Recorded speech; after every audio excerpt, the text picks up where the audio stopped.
সন্তানের শরীরে দুইটি লক্ষণ দেখলে বুঝবেন সে বদনজরে আক্রান্ত হয়ে গেছে।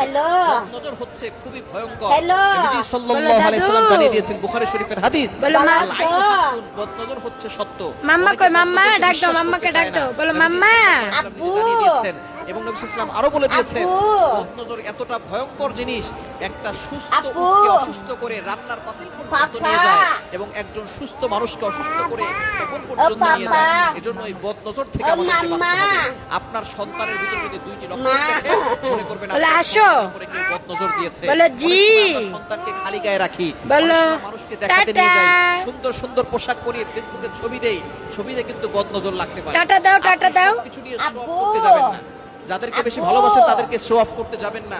হাজবেন্ডের ছবি আপনি ফেসবুকে দিচ্ছেন, স্ত্রীর ছবি ফেসবুকে দিচ্ছেন, দাদু ফেসবুকে দিচ্ছেন, কন্যা সন্তানের ছবি ফেসবুকে দিচ্ছেন। মানুষের বদনজর লেগে গিয়ে আপনার ছেলে অসুস্থ হয়ে যাবে, আপনার মেয়ে অসুস্থ হয়ে যাবে, আপনার ফ্যামিলি বরবাদ হয়ে যাবে। তখন আপনি বুঝতে পারবেন দেখো দেখো দেখো জিনিস।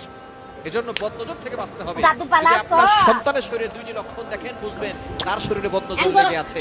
এক নাম্বার হচ্ছে আপনি আপনার সন্তানকে খাওয়াচ্ছেন, সে খাবার খাচ্ছে তারপরে সে শুকিয়ে যাচ্ছে, দিন দিন চেহারা নষ্ট হয়ে যাচ্ছে, দিন দিন শুকিয়ে যাচ্ছে। যদি এই লক্ষণ আপনার সন্তানের